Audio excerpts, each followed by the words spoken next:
Bonjour à toutes et à tous et re-bienvenue pour un nouvel épisode de La Minute Mounchacheb.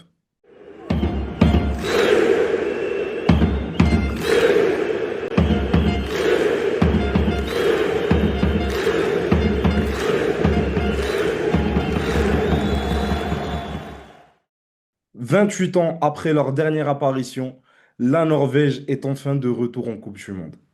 Alors, c'est un adversaire qu'on a notamment affronté lors de cette Coupe du Monde 1998, où on a d'ailleurs fini troisième d'un groupe qui était composé par la Norvège, mais aussi le Brésil et l'Écosse.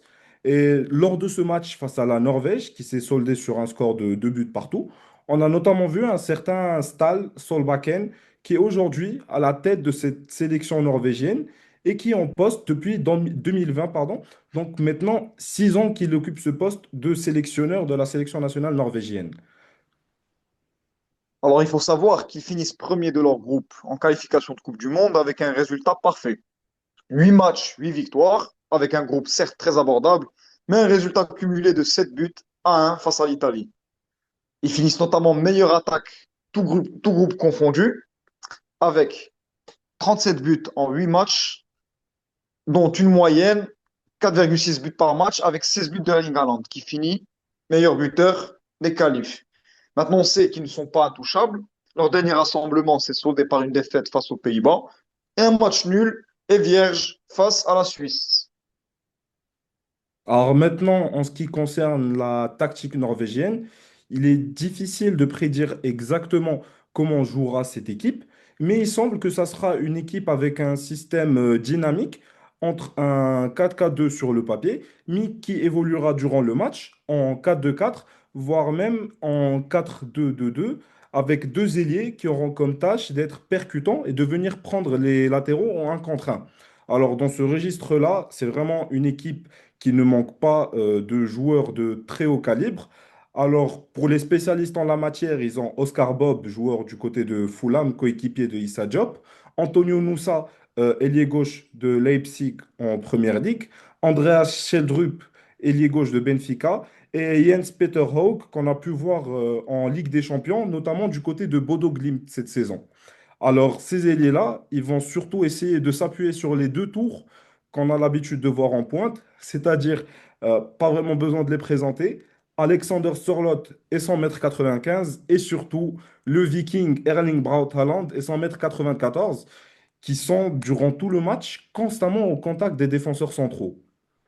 Alors, il faut savoir que parmi les autres points forts à noter, on a les latéraux et surtout Ryerson, latéral droit de Dortmund, qui apporte vraiment un danger constant avec sa qualité de passe et de centre qu'on a pu voir notamment face à la Suède.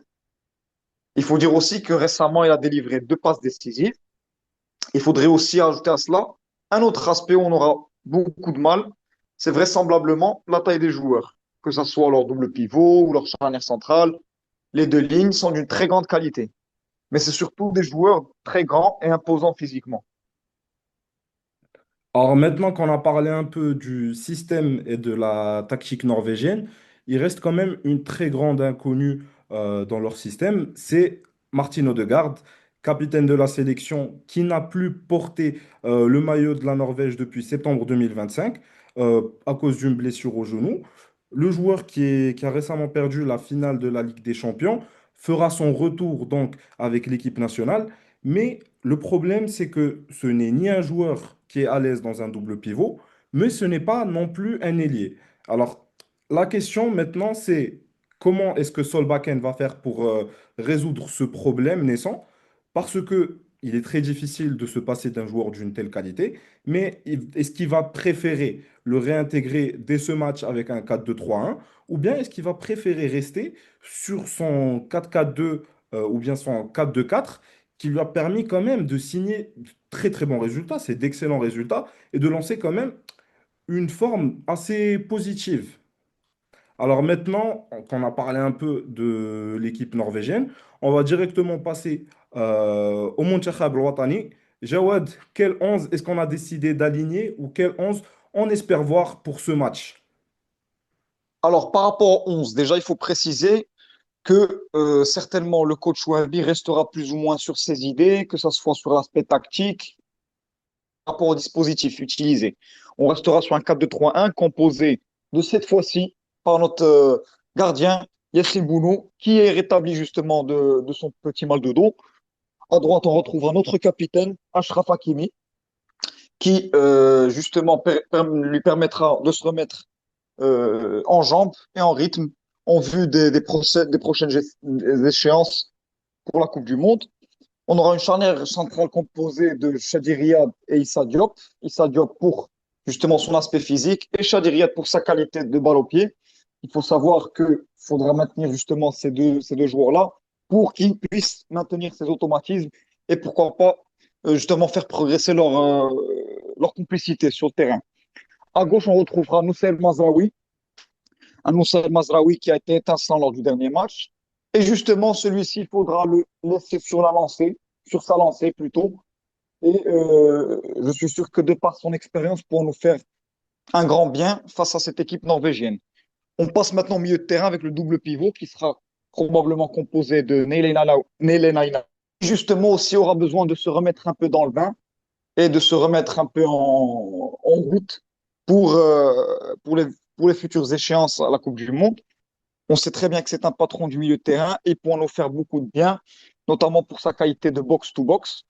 Et celui-ci sera libéré justement grâce, on va dire, à la présence de Soufiane Amrabat, pardon, qui justement aussi en vue de sa dernière performance, faudra le laisser justement continuer. Il pourra nous faire un grand bien sur l'aspect défensif, sur l'aspect des récupérations et justement aussi sur l'aspect physique. Et justement, on sait très bien qu'il pourra tenir tête à ces grands gaillards norvégiens, on va dire. Alors effectivement, en ce qui concerne le milieu, on sait aussi que la Norvège, c'est une équipe qui est à l'aise, que ça soit pour garder le ballon, mais aussi en transition. Mais on sait aussi que la Norvège, même s'ils aiment bien garder le ballon, c'est pas forcément l'équipe la plus à l'aise dans ce registre, surtout en ce qui concerne la défense. Ils ont des très grandes qualités, ils sont très grands, ils sont physiques, mais on va dire que le jeu au pied n'est pas forcément leur plus grande qualité. C'est pour ça qu'on a décidé notamment de rester sur la même approche tactique. Et dans cet aspect-là, en ce qui concerne le quatuor offensif, on a préféré rester sur la même structure avec Smaïl Saibari en faux neuf. Et comme seul et unique changement, Brahim Diaz qui réincorpore le 11 titulaire sur le côté droit à la place de Ayoub Maïmouni. Il avait eu des petits problèmes physiques, si j'ai bien cru comprendre. C'est pour ça qu'il n'a eu que 10 minutes de temps de jeu. Peut-être qu'une mi-temps, ça serait déjà suffisant pour affronter la Norvège et correctement se lancer en vue de la Coupe du Monde. Alors, on a quand même choisi de garder ce système parce que la meilleure manière d'aller déranger les deux tours en charnière centrale norvégienne, c'est de garder ce pressing haut et étouffant. Et le plus important, c'est vraiment avoir vraiment beaucoup de mouvement et de mobilité parce qu'on l'a vu que lors du match face au Madagascar, les joueurs permutaient beaucoup entre eux, ils étaient très mobiles et c'est quelque chose qui a vraiment mis en difficulté les joueurs malgaches.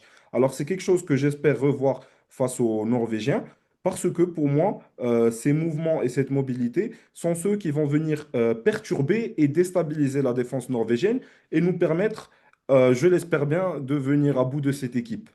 Alors, en tout cas, après un match très intéressant en mars face à l'Équateur, le Maroc va maintenant se frotter à une deuxième équipe qui est clairement prétendante à être l'une des plus grandes surprises de cette Coupe du Monde.